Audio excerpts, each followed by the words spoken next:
নমস্কার বন্ধুরা, সুমিতা রান্নাঘরে সবাইকে স্বাগত।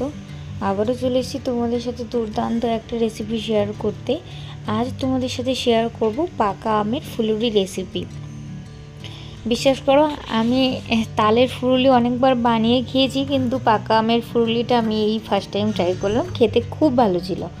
দেখো, আমি এখানে দেখো 4টে আম, আর আমার আমগুলো না মানে বাড়িতে কিনে রাখা ছিল, আর মানে অনেক পেকে গেছে। দেখতে পাচ্ছ এতটা পেকে গেছে বলার মতো না। তাই ভাবলাম ফুলুরিটা আজকে বানিয়েই নিই চলো। এবার আমের নোটগুলো বার করে নিয়ে আঁটি থেকেও ভালো করে একটু চিপে চিপে নোটগুলো বার করে নেব, নিয়ে মিক্সিতে দিয়ে সুন্দর করে ব্লেন্ড করে নেব।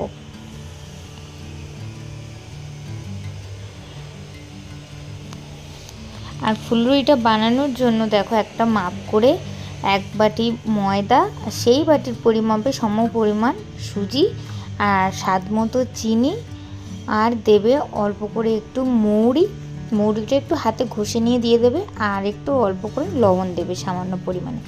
দিয়ে শুকনো উপকরণগুলো একটু ভালো করে মিশিয়ে নেবে, নিয়ে ওর মধ্যে দিয়ে দেবে আমের পাল্পটা দিয়ে ভালো করে একটা ব্যাটার রেডি করে নেবে। আর হ্যাঁ, এখানে কিন্তু জল ব্যবহার একদমই করবে না, পুরোটাই চেষ্টা করবে আমের পাল্প দিয়ে করার, তাহলে কিন্তু খেতে ভীষণই মজার হয়। বাইরেটা কিন্তু ভীষণই ক্রিস্পি হয়, আর ভিতরটা একদম নরম থাকে। খেতে না খুব ভালো হয়েছিল। তোমরা কিন্তু অবশ্যই একবার ট্রাই করে দেখতে পারো। এবার সব কিছু বেশ ভালো করে দেখো, আমি একটা ঘনত্বের একটা মিশ্রণ তৈরি করে নিয়েছি। এবার কড়াইতে বেশ অনেকটা সাদা তেল দিয়ে, তেলটা ভালোভাবে গরম হয়ে গেছে। এবার আমি ফুলুরিগুলো ছোট ছোট করে ছেড়ে দিচ্ছি। আর আমি এই ফুলুরিটা ফার্স্ট টাইম ট্রাই করলাম, আমের ফুলুরি, কিন্তু খেতে কিন্তু দুর্দান্ত হয়েছিল। বিশ্বাস করো, খুব ভালো হয়েছিল খেতে। তোমরা কিন্তু বাড়িতে অবশ্যই একবার ট্রাই করে দেখতে পারো, সবার অবশ্যই পছন্দ হবে। সবসময় তো তালের ফুলুরি খেয়েই থাকো, একবার না হয় আমের ফুলুরি ট্রাই করলে, খেতে মারাত্মক ছিল।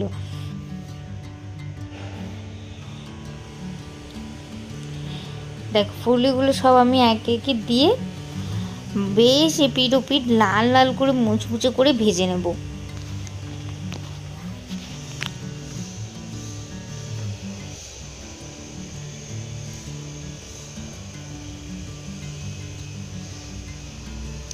দেখো, আমার ফুলুরিগুলো দেখো বেশ লাল লাল হয়ে এসছে, আরও একটু লাল লাল করে ভেজে তুলবো।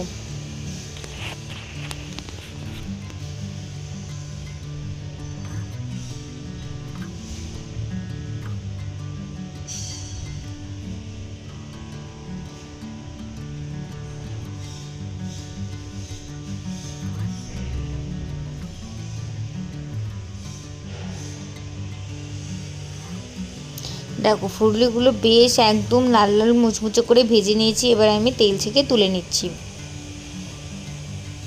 দেখো, দেখতে না কত সুন্দর হয়েছে না, একদম তাল ফুলুরির মতো দেখতে হয়েছে, কিন্তু খেতে কিন্তু একটা আমের একটা সুন্দর একটা ফ্লেভার আসবে খাওয়ার সময়। খেতে কিন্তু দারুণ লাগবে। অবশ্যই বাড়িতে একবার ট্রাই করে তোমরা দেখতে পারো। আর আমার এই রেসিপিটি যদি ভালো লাগে তাহলে like, comment, share and subscribe করতে ভুলো না। আবারও দেখা হবে নতুন কোনো ভিডিওর সাথে। ততক্ষণ সবাই সুস্থ থাকবেন, ভালো থাকবেন। ধন্যবাদ।